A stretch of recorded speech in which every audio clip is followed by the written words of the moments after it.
Então vamos lá? Todo mundo achou aí? Apocalipse capítulo 12. Apocalipse capítulo 12. A gente vai ler a partir do versículo 1 e diz assim a palavra de Deus. Apareceu no céu um sinal extraordinário, uma mulher vestida do sol, com a lua debaixo dos seus pés, uma coroa de 12 estrelas sobre a cabeça. Ela estava grávida e gritava de dor, pois estava para dar à luz. Então apareceu no céu outro sinal, um enorme dragão vermelho com 7 cabeças e 10 chifres, tendo sobre as cabeças 7 coroas. Sua cauda arrastou consigo 1/3 das estrelas do céu, lançando-as na terra.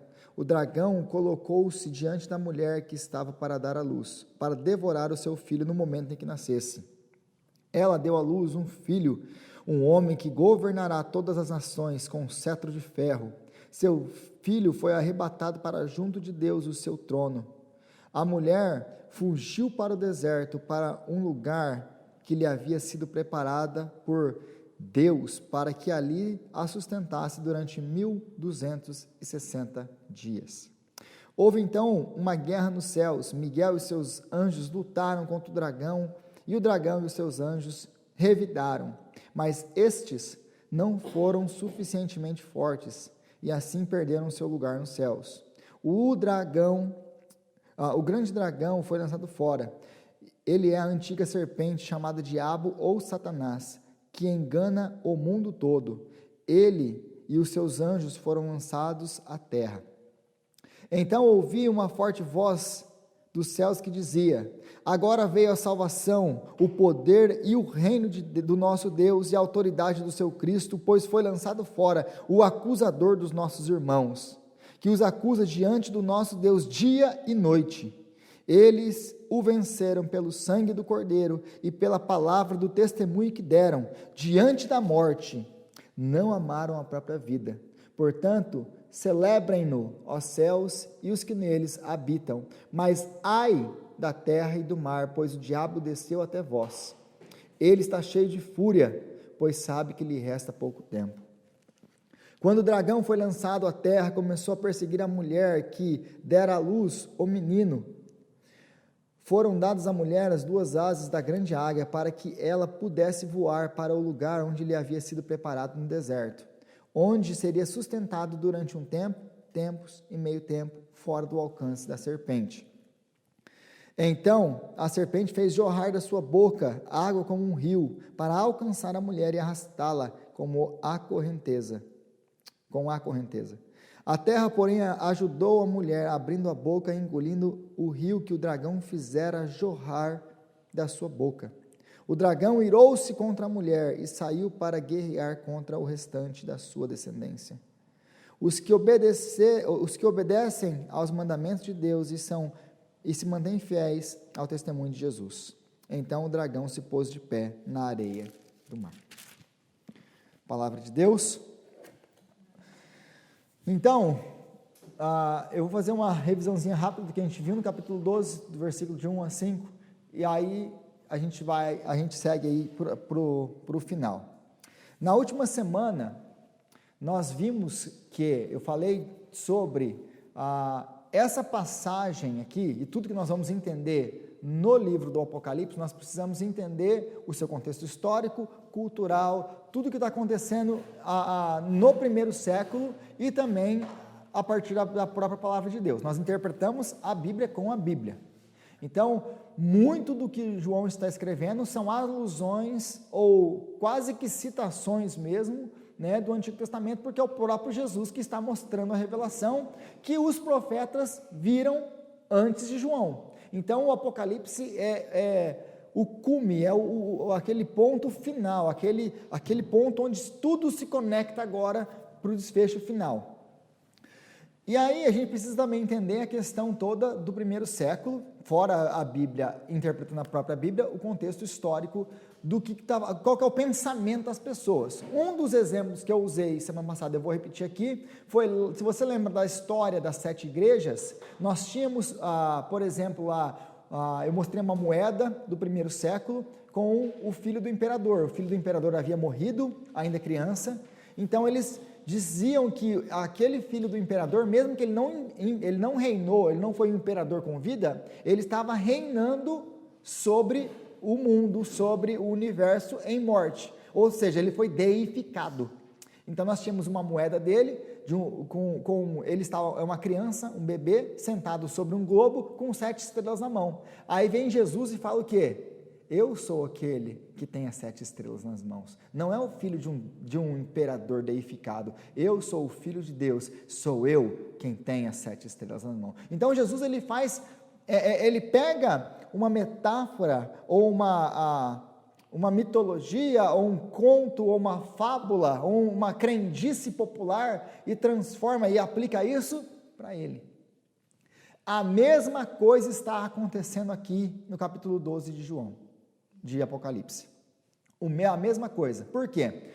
Existiam várias histórias muito parecidas, muitas mitologias ou crendices populares, muito parecidas com o capítulo que nós acabamos de ler, com o capítulo 12, com essa história do capítulo 12. Tem uma scholar, uma estudiosa do Novo Testamento, ela é da Yale, e ela faz uma comparação com todas essas histórias, e ela, esqueci o nome dela, tentando lembrar o nome dela, que agora eu não lembro, a Deborah Collins, eu não lembro o nome dela agora. E ela faz esse estudo comparativo dessas mitologias que se acreditavam. E ela chega à conclusão de que a mais próxima é a história de Latona, de Apolo e Piton, que é basicamente o seguinte: naquela época eles acreditavam-se o quê? Que Leto ou Latona era uma mulher e ela ficou grávida de Zeus. Quando ela fica grávida de Zeus, ela tem que fugir, né, por causa da ira de Hera, a esposa de Zeus, e aí ela, nessa fuga, Piton, que era uma serpente, a serpente do caos, da destruição, vai atrás dela para o quê? Para poder devorar o filho, para poder matar a mulher e devorar o seu filho. E aí ela tem a ajuda de Poseidon, se eu não me engano, a ajuda né, ela tem a ajuda aí do vento, alguma coisa assim. Aí ela chega numa ilha, no mar Egeu, e aí lá ela tem o filho dela que nasce, o nome dele é Apolo. A Apolo nasce, e aí depois de alguns dias ele nasce, ele vai atrás de Piton e ele mata e vinga a sua mãe. E aí a gente precisa entender de tudo além de tudo isso. Então existia o que atrás de tudo isso? Por que a história era uma história famosa no primeiro século? Porque os imperadores romanos, eles se diziam o quê? Filhos de Apolo, ou filhos de Zeus. Para alguns deles falavam que eu sou o próprio Apolo. Então, o que acontece com essa história aqui é que quando ele mata Piton, então se dá um novo início de uma era gloriosa, de uma era de ouro. Então os imperadores, principalmente o primeiro, né, César Augusto, ele tinha ele era essa fama de que ele acabou com uma guerra civil, ele então que deu o início da era de ouro romana. Então ele é esse grande, aquela pessoa que traz benefício para o império. Então, daí em diante começa a se usar esse título de Apolo para os imperadores, aqueles que trazem esse tempo de paz e prosperidade. Foi ele que acabou com tudo isso. Então esse é o momento aqui que era propagada essa história, era para ser usado nesse contexto. Nós temos então o filho de Zeus, que é Apolo, então que os imperadores usavam esse título para mostrar, não, foi eu que trouxe o tempo de paz e prosperidade para o mundo, né, para todo o império. Então, glórias nós te damos, imperador. Aí nós temos todo o contexto do culto ao imperador, que é muito forte no livro de Apocalipse. Esse é um dos contextos, uma das chaves para a gente poder interpretar bem o livro do Apocalipse, o culto ao imperador. Existia muito culto ao imperador, e as pessoas estavam sendo perseguidas por causa do culto ao imperador. Então, nós temos essa história que fazia muita apologia ao próprio imperador, essa mitologia, né? Mas aí o que vem Jesus e João? O que João está fazendo aqui? O que Jesus está fazendo aqui através de João no Apocalipse? Não, Zeus não existe. Existe um Deus, o Deus de Israel, o Todo-Poderoso, o Criador dos céus e da terra. E existe o seu filho, o filho. Aí então você começa a identificar quem são os elementos dessa história e contrastar eles. Porque você vê a Latona, a mulher aqui grávida, quem é a mulher? Existe aqui, tem três personagens aqui no texto também. Tem a mulher grávida, aí nós temos o filho da mulher grávida e nós temos a serpente. Aqui na mitologia é Piton, a serpente, a mulher grávida é Latona e o filho dela é Apolo. Mas Jesus vem e fala assim, a mulher grávida é Israel, que Deus escolheu para trazer o Messias ao mundo. E aliás, isso vem lá de Gênesis capítulo 3, versículo 15. Aí, o filho dessa mulher é o filho de Deus, e a serpente é Satanás. A serpente do caos é Satanás. Então ele está invertendo, e aí ele está basicamente dizendo assim, quem trouxe o reino de paz e prosperidade não foi o imperador romano, é o Filho do Deus vivo. Sou eu quem trouxe o reino de paz e prosperidade. Sou eu que com a minha morte, com a minha ressurreição, destruí as obras do inferno e de Satanás. Sou eu quem destruí a grande serpente. Então, está vendo como que no ouvido da pessoa do primeiro século, na hora que ela escutasse essa história, ela já entenderia, já ia entender essa alusão. E aí Jesus está transformando uma mitologia, uma crendice, numa verdade espiritual, está mostrando aquilo uma realidade espiritual, uma realidade que ele conquistou para nós na cruz. Então ele está transformando essa realidade, mas se nós não entendemos esse contexto, essa história não faz muito sentido para a gente, né? Aí, a gente precisa então entender quem são os elementos, as pessoas envolvidas, as imagens aqui, os símbolos que estão aqui. E o primeiro que a gente tem aí no versículo 1 é a mulher. Apareceu no céu um sinal extraordinário, uma mulher vestida do sol com a lua debaixo dos seus pés e uma coroa de 12 estrelas sobre a sua cabeça. Aí eu falei que nós temos basicamente três interpretações para quem é essa mulher.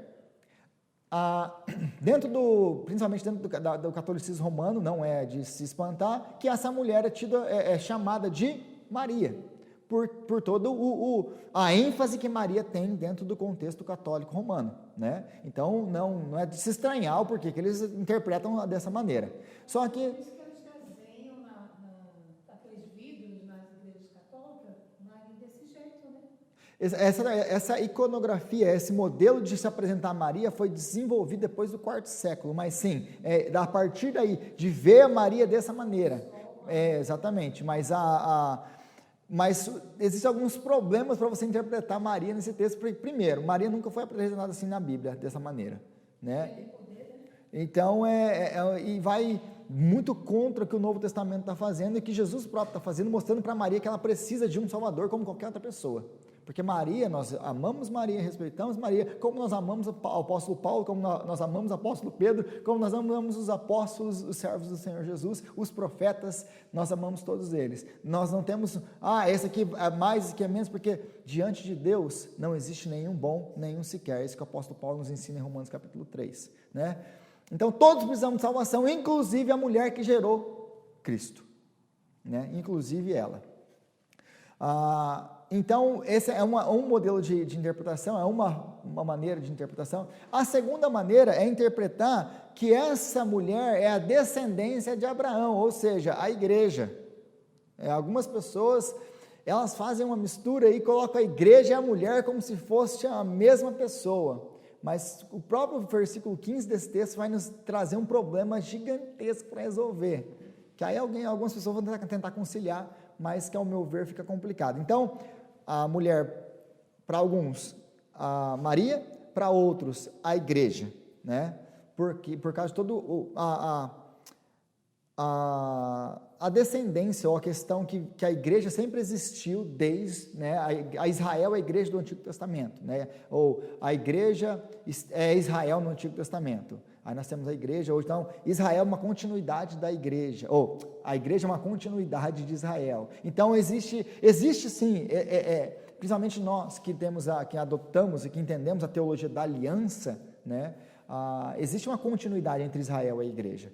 Mas nesse texto aqui, não parece ser uma opção essa interpretação. Então, como interpretar? Quem é a mulher? A mulher aqui é Israel. E da onde nós tiramos essa interpretação? Por exemplo, lá de Gênesis capítulo 37, né? Quando lembra do sonho de José, que ele tem 2 sonhos.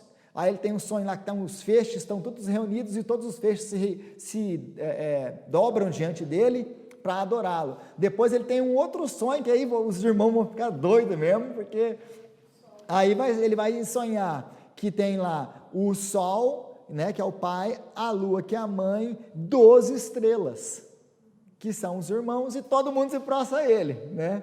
Então eles vão ficar doidos com aquela visão. Então, da onde que vem essa visão de que Israel está aqui, ó, vestida do sol, e ela tem a lua debaixo dos pés, uma coroa de 12 estrelas, esse é o símbolo de Israel. E outra coisa também que nós temos aí, em várias outras passagens do Antigo Testamento, eu coloquei algumas aí, por exemplo, Isaías capítulo 26, Miqueias capítulo 4, Israel, ela é representada como uma mulher grávida. Por que Israel é uma mulher grávida? Porque ela vai trazer o Messias, ela vai dar à luz o Messias, é através dela que o Messias vai vir. E é interessante que no capítulo 26 de Isaías, se você quiser ler depois, né, dá uma olhadinha no Isaías 26, que ele apresenta Israel como uma mulher grávida, e logo no primeiro versículo do capítulo 27, Deus ele está com a sua espada forte e poderosa, matando o Leviatã, a antiga serpente, e as suas muitas cabeças. Então é interessante isso, porque ele fala no capítulo 26 de Isaías, fala da mulher grávida, que é Israel, e fala da morte de Leviatã, que é Satanás, né? Então isso é interessante. Aí nós temos o dragão, no versículo 12, no versículo 3 e no versículo 9, diz assim: então apareceu no céu outro sinal, um enorme dragão vermelho, com 7 cabeças e 10 chifres, e tendo sobre as cabeças 7 coroas. E aí a pergunta é: quem é esse dragão? Quem é esse dragão? Então, dentro existem, eu não queria trazer um monte, acabar trazendo estender demais a explicação, mas basicamente quase toda a cultura, os arcadianos, os babilônios, todo aquele povo da antiguidade acreditava na antiga serpente e chamava ela de algum jeito, tinha um nome para ela, e todas essas, é uma serpente ou um dragão que traz o caos, a destruição e a morte, e todos eles, esse dragão, essa serpente está em luta contra o bem, e alguns contra os deuses deles. Por exemplo, aqueles que adotam Baal, por exemplo, acreditam que Baal é que derrota a serpente, que destrói a serpente, por exemplo, os babilônios. E aí eles vão dar nomes para eles. Aí a gente tem o Tiamat, que na cultura babilônica, ou na mitologia babilônica, ele é um dragão de 7 cabeças. E se você já assistiu Caverna do Dragão, se você lembra desse desenho, e você lembra que o nome do dragão, interessantemente, o dragão do Caverna do Dragão é o Tiamat, é o mesmo nome. Mas em vez de ter 7 cabeças, ele tem 5 cabeças no desenho. Mas você vê que as pessoas pegam esses elementos e colocam em desenhos, em filmes, etc. Então o Tiamat, ele vem da cultura babilônica, e acreditava-se então que ele era a antiga serpente, o antigo dragão. Outros, por exemplo, no judaísmo, que nós temos no Antigo Testamento, muito claro isso, é o Leviatã, que para nós no Antigo Testamento, Deus é quem luta com o Leviatã. Por exemplo, lá no livro de Jó, né, que Deus fala do Leviatã e ele mata o Leviatã. Quem tem poder para controlar o Leviatã? E aí você vai ter a descrição do Leviatã, ele solta fumaça, tem fogo na boca, fumaça no nariz, e etc. É uma descrição de um dragão aquilo, né? Aí os mais conservadores, ou os liberais que não acreditam em nada de sobrenatural, né? Eles querem colocar ali, é o hipopótamo, é a tradução, talvez, eu nem sei como que a NVI traduziu isso, mas traduz lá o crocodilo e o hipopótamo, uma coisa assim. Então, nos textos ugaríticos, Lotã, que é o Leviatã também, é a serpente com 7 cabeças. Então isso aqui não é uma coisa que só é uma coisa que só João tinha, e João está trazendo uma coisa nova, não coisas que os antigos antes de João já tinham, já acreditavam, já existia, mas aí Jesus está revelando de uma maneira completa. Sabe, essas culturas todas que acreditam nesses e chamam isso aqui de dragão, essa aqui é serpente, etc., dão outros nomes para o Leviatã. Na verdade, quem é o Leviatã? Satanás. Como que eu sei que é Satanás? Como que eu sei quem é esse dragão do versículo 3? Porque no versículo 9 está me explicando quem é o dragão. Então eu não preciso fazer pirueta para poder descobrir quem é o dragão. Quem é o dragão? Versículo 9. A antiga serpente, o diabo ou Satanás. Então ele está associando Leviatã, serpente. Aliás, por que serpente? Quem que está no Gênesis capítulo 3? A serpente. Por que é a antiga serpente? Ou diabo ou Satanás? É a antiga serpente de Gênesis. Então Jesus já está querendo, acorda para a vida. Lembra da antiga serpente, que é o adversário de vocês, o acusador de vocês, que é essas duas palavras, diabo e Satanás. O adversário ou o acusador. Né? Que o texto também já nos mostra isso. Ele é o acusador de vocês, que acusa os vossos irmãos, que acusa os santos diante de Deus, dia e noite. Ele não para. Ele não para. Então, o dragão, ele dá uma descrição de como é esse dragão. Assim como era nas culturas, nas mitologias, eles acreditavam que esse Tiamat, que o Lotã, o Leviatã, ou whatever do nome que eles davam para ele era um dragão com 7 cabeças. E aqui, interessantemente, Jesus fala o que ele tem. Ele é um dragão com 7 cabeças e 10 chifres. O que são as 7 cabeças e os 10 chifres? A gente vai ver no capítulo 13 de Apocalipse. Porque, lembre-se, João sempre introduz alguma coisa e depois ele explica lá na frente. Lembre-se, lá atrás ele falou da grande tribulação, mas ele só passou por cima. No capítulo 7, quando ele fala dos 144 mil, e aí ele fala assim, esses são os que vieram da grande tribulação. Mas o que é a grande tribulação, João? Ele não menciona, são os que vêm da grande tribulação, só saiba isso. Lá na frente ele vai explicar, e agora no capítulo 12 e 13, ele vai explicar de uma maneira muito completa o que é esse período da grande tribulação. Aliás, gente, eu deveria ter explicado isso no começo, não expliquei. Até o capítulo 11, a gente acabou essa última trombeta, a gente acabou um ciclo. Do capítulo 1 ao capítulo 11, nós temos todo o Apocalipse já revelado. Ele já falou o que vai acontecer, o que está acontecendo, como vai acontecer, as guerras, rumores de guerras, os cavalos, os seus cavaleiros. Depois falou das trombetas, pegou um outro ângulo, mostrou de outra forma. Acabou o ciclo, 2 vezes ele mostrou que o reino de Deus é chegado, etc. Agora, do capítulo 12 ao capítulo 14, é uma outra pausa, seria uma outra introdução ao que vai acontecer. Agora ele está expandindo temas fundamentais para que a gente possa entender as 7 taças. Então ele vai explicar o que é a grande tribulação, ele vai explicar dessa guerra que está acontecendo entre o bem e o mal, entre Deus, né, e Satanás. Então ele vai dar fundamento para a gente poder entender o resto. Ele vai introduzir agora, por exemplo, o dragão com 7 cabeças e 10 chifres, para poder explicar depois o que é o dragão com 7 cabeças e 10 chifres, que aliás, não é João que está trazendo, é Daniel. Daniel que vê isso aqui. É por isso que a gente vai ter que parar 1 hora e olhar Daniel. Então, aí que a gente vai ver, é uma pergunta válida essa, se é uma cabeça com 10 chifres, cada uma tem um chifre, alguma tem umas a mais ou não, mas Daniel dá uma figura para a gente um pouco melhor, porque Daniel ele vê a mesma coisa de ângulos diferentes, com imagens diferentes como João, ele vai dar uma figura mais completa. O livro de Daniel também é um livro complexo, então a gente não vai ver isso aqui. Por que agora? Porque o João não está explicando isso aqui agora, então eu não vou explicar isso aqui agora, porque ele vai explicar lá na frente. Então o João ainda vai explicar isso aqui. Aí a gente chega no versículo 5, que é o filho da mulher.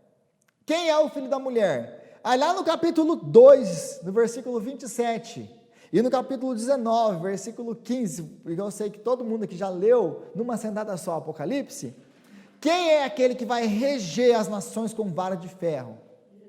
Jesus. Então eu preciso mais uma vez dar mortal aqui para tentar entender quem é o filho da mulher? Não. Aí ele foi arrebatado para o pai. Ele vem da nação de Israel. Se eu entendi que a mulher é a nação de Israel, eu tenho, aliás, o Salmo 2, que é um salmo messiânico, e fala assim: o Messias vai reinar com vara de ferro. É isso que ele vai reinar. Aí vem que o texto nos fala que governa com cetro de ferro e vai despedaçar as nações, etc, etc, etc. Eu preciso forçar o texto para falar alguma coisa? Quem é o filho da mulher? Jesus. Ah, Rodrigo, mas aí não está falando do seu ministério da sua morte, da sua ressurreição, não está falando do que ele fez? Não está, porque não é a intenção de João. A intenção é, ele nasceu através da Virgem Maria, uma israelita, ele nasceu através de Israel, e ele foi arrebatado para o trono do Pai. A ressurreição, ele ressuscitou e ele ascendeu ao Pai. É isso que aconteceu com Jesus. Ele só resumiu a história. É só isso, porque ele não tinha... Gente, é basicamente assim: você quer a história por completo? Vai para os evangelhos. Já tem os outros, esse aqui é o último livro sendo escrito. Você já tem os outros, vai para os outros, você quer a história completa. Então, o filho da mulher é Jesus. Aí nós temos no versículo 6, que a mulher está em fuga. Vamos lá para o versículo 6, rapidinho. E diz assim, versículo 6, a mulher fugiu para o deserto, para um lugar que lhe havia sido preparado por Deus, para que ali a sustentasse durante 1260 dias. Então a mulher está em fuga. Deixa eu fazer uma coisa aqui primeiro, antes de quebrar isso aqui. Não, deixa para depois. Então a mulher está em fuga. Ela está em fuga para o deserto, ela vai fugir. O que João, ou o que Jesus não quer que você perca aqui? Qual a alusão que tem que vir na hora, na nossa cabeça, quando a gente lê isso aqui? A mulher estava em fuga, porque no versículo 6, só fala que a mulher estava em fuga, mas o versículo 13 a 16 vai explicar esse momento de fuga dela. Aí diz assim: quando o dragão foi lançado à terra, começou a perseguir a mulher que dera à luz o menino. Fora dada à mulher as duas asas da grande águia, para que ela pudesse voar para um lugar que lhe havia sido preparado no deserto, onde seria sustentada durante um tempo, tempos, meio tempo e fora do alcance da serpente. Então, um tempo, tempos e meio tempo, 3 anos e meio. Aí a gente já viu que 3 anos e meio, um tempo, tempos e meio tempo e 1260 dias é o mesmo período de tempo. Então o versículo 6 está falando, olha, ela vai fugir para o deserto e lá ela vai ser sustentada durante 1260 dias. E aí já foi dito que a grande tribulação, o período da grande tribulação é de 1260 dias. Então você vai vendo que está tudo se encaixando, está tudo se colocando no lugar. Então essa mulher vai ser perseguida, ou seja, Israel vai ser perseguido durante 1260 dias, no meio da grande tribulação. Aliás, vocês já pararam para pensar por que as pessoas, ou por que as nações odeiam tanto Israel? Porque não tem uma razão humana para ser. Eles moram numa terra que não tem nada, que vivem com problema de água. Eles, caras, têm que inventar jeito para plantar e fazer o deserto, como eles dizem lá, o deserto florescer. Os caras, é uma naçãozinha pequenininha, acho que são 180 quilômetros, ou 120 quilômetros por 80 de largura. É um paizinho de nada, pequenininho, no meio do deserto. Por que que todo mundo odeia eles? Tem alguma razão humana para isso? Porque nós temos inúmeros outros países do tamanho de Israel, que a gente nem conhece o nome. Por que que todo mundo odeia Israel? Só tem uma explicação, isso é espiritual, porque ela é a nação que trouxe o Messias. Então eles têm um ódio de Satanás sobre eles. É por isso que todas as nações vizinhas odeiam eles. Aliás, porque os povos do mundo odeiam eles. Existe um sentimento antissemita, né? Anti-Israel. Então, a única coisa que explica isso, esse ódio pelos judeus. E aí, está falando que então, vai haver um tempo que os judeus, eles já foram perseguidos antes. Lembra do Holocausto? O que a Bíblia está falando, por mais terrível que o holocausto tenha sido, não foi o último. Nós temos o monumento do holocausto, escrito lá, por exemplo, para que nós lembremos, para que nunca mais aconteça. Mas infelizmente a Bíblia fala que vai acontecer de novo. Porque eles vão ser perseguidos de novo, e não apenas eles. Então, o que acontece é, a alusão que ele não quer que você perca é essa, olha aqui, lembra do Êxodo. Lembra do Êxodo. João está gritando aqui na sua cara, olha para o Êxodo, olha para o Êxodo. Por que olha para o Êxodo? Porque todos os elementos do Êxodo estão aqui. Porque nós temos o faraó correndo atrás deles, saindo atrás deles, o Israel fugindo para o deserto, porque ele está indo para o deserto. E o faraó, quem que é a representação? Quem que o faraó representa? O próprio Satanás, a encarnação do mal. Então o faraó, Satanás indo atrás do povo de Deus, e o povo de Deus fugindo para o deserto. Eles chegam na frente do mar, o mar os impede de partir, certo? Mas então, com a ordem de Deus, o mar se abre, e a terra, ela seca para que o povo de Deus possa passar, eles atravessam. Então você vai vendo que, mas aí a gente fica tentando interpretar isso aqui, a Bíblia não está explicando o que vai acontecer e como vai acontecer. Ela está falando que vai acontecer, mas qual é o padrão que a gente pode ter? A gente olha para o Êxodo, que aliás tem muito do Êxodo no Apocalipse, como nós já vimos nas 7 trombetas. As trombetas são basicamente uma escala mundial, aquilo que Deus fez no Egito. Então aqui, o que Deus quer que nós entendamos aqui, o que Jesus quer, olha para o Êxodo, esse é o padrão que vocês vão tirar para vocês poderem interpretar o que está acontecendo. Mais uma vez, não fica fazendo malabarismo para entender isso aí não, e nem inventando coisa que não está no texto. Até onde que eu posso chegar? Eu posso chegar até onde eu cheguei aqui. É uma alusão ao Êxodo. Como isso vai acontecer, onde vai acontecer, eu não posso falar. Porque mais que isso aí, eu estou colocando texto, colocando palavras que o texto não me dá. Eu estou sendo um herege, em outras palavras. E aí, durante 1260 dias, o que ensina isso aqui tudo? Essa alusão ao Êxodo, essa alusão ao tempo. Lembra que o Êxodo é o quê? O povo saindo e andando pelo deserto durante 40 anos. Durante 40 anos, como diz a palavra de Deus, nem as suas sandálias se desgastaram. Eles comiam pão e eles tinham o cuidado de Deus andando com eles. Eles estavam num tempo difícil, estavam passando no deserto, mas eles sempre, a presença de Deus sempre esteve com eles, confortando, cuidando, alimentando, e eles sobreviveram a tudo aquilo, porque o Senhor estava com ele. Então o que isso aqui está ensinando para a gente? Que assim como Deus cuidou de Israel durante aquele tempo no deserto, Ele vai cuidar de nós no meio da grande tribulação.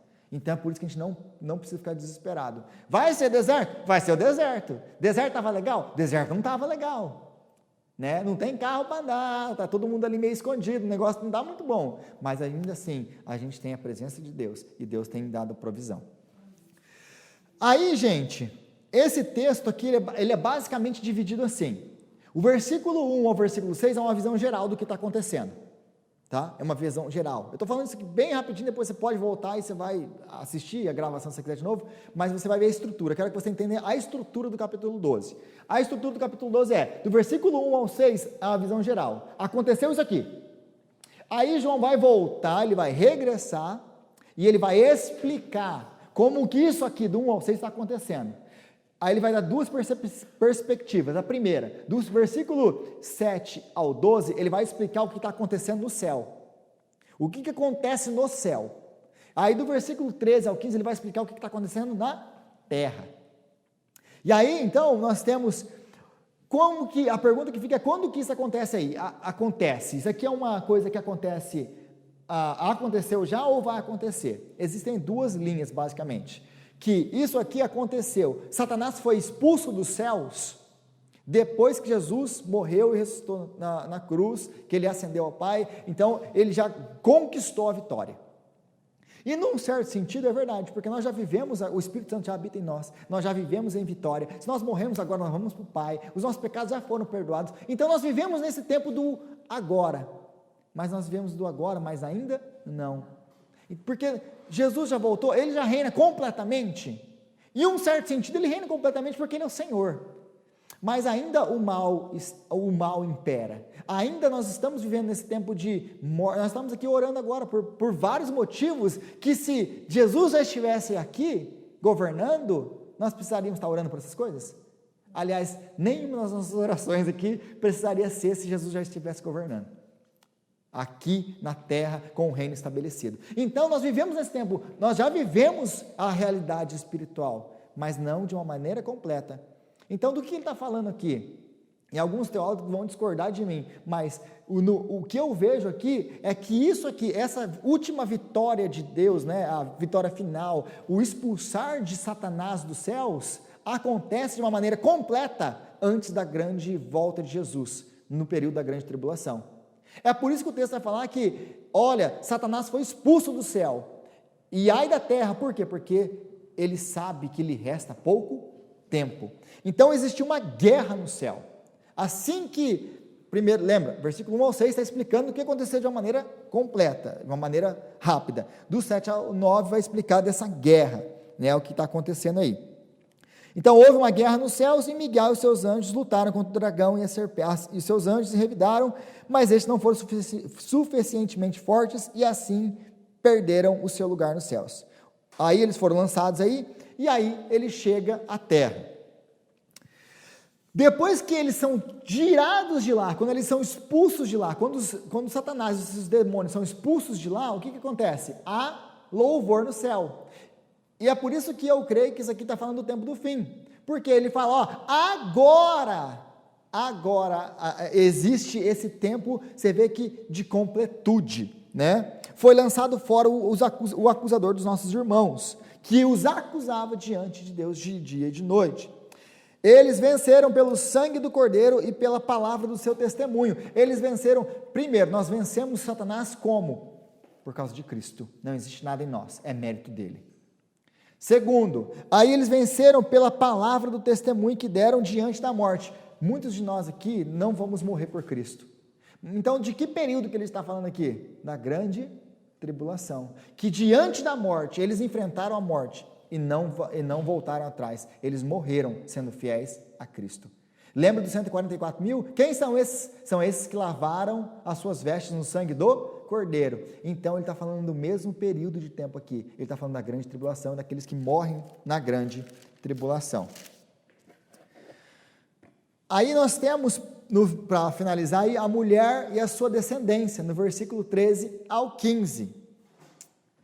Então, versículo 13, quando o dragão foi lançado à terra e começou a perseguir a mulher, que dera à luz o menino, fora dada à mulher 2 asas como da grande águia, para que ela pudesse voar a um lugar que havia sido preparado no deserto, onde seria sustentada um tempo, tempos e meio tempo, fora do alcance da serpente.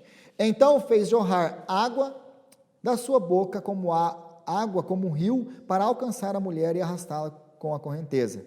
A terra, porém, ajudou a mulher abrindo a boca. Aí no versículo 17, o dragão irou-se contra a mulher e saiu para guerrear contra o restante da sua descendência.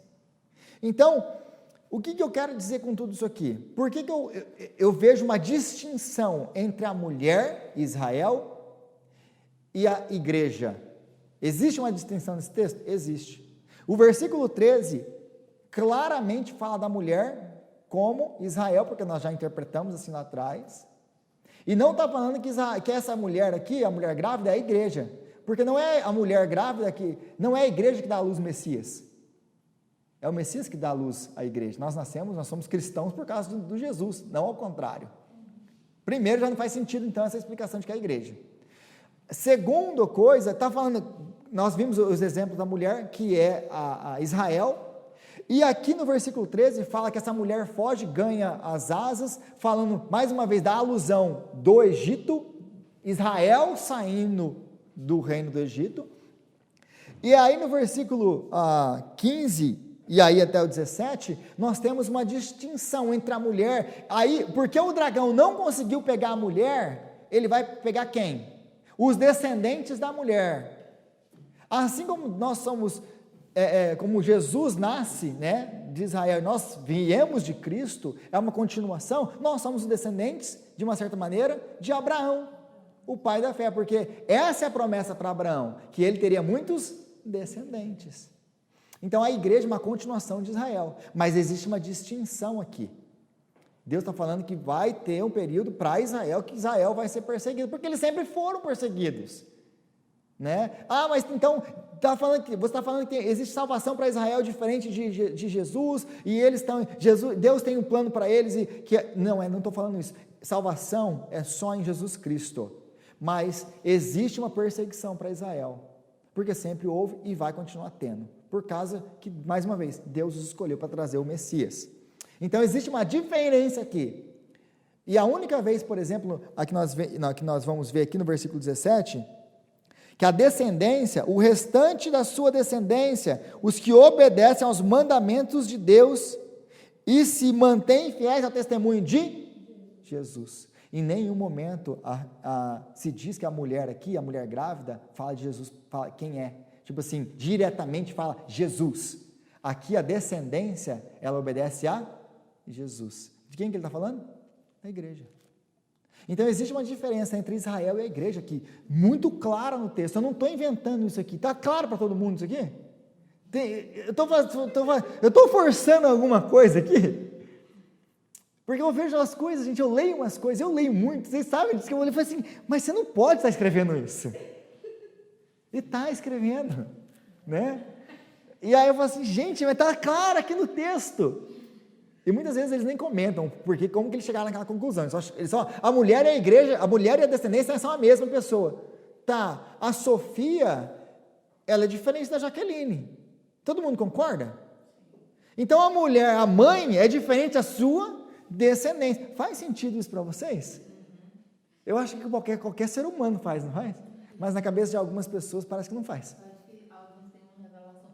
Tem uma revelação diferente, né? Então existe uma distinção, e aqui a descendência, mais uma vez eu quero enfatizar isso, a descendência está conectada com Jesus, porque não existe igreja sem Cristo. Agora existe Israel sem Cristo, existe Israel, só que não existe salvação sem Cristo. Todo judeu que vai ser salvo, e eu acredito que Deus tem ainda, que Ele vai mesmo abrir vai existir um avivamento no meio dos judeus, que vão se converter, sim, mas o meio de salvação deles é um só, a pregação do evangelho, eles vão se converter a Cristo, pronto, não tem outra maneira, não tem um modelo novo. Amém? Amém. Então esse foi o capítulo 12 de Apocalipse, eu passei hoje, foi meio rápido o negócio, mas dá para você voltar aí, volta a fita e assiste de novo, se ficou muito complexo, mas eu acho que na hora que você lê agora, aí, o Apocalipse, o capítulo 12, você vai conseguir entender melhor.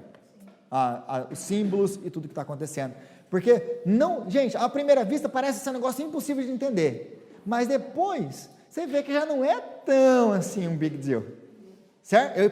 Pelo menos eu espero que esse seja o sentimento a essa altura do campeonato. Amém? Amém. Deus abençoe vocês.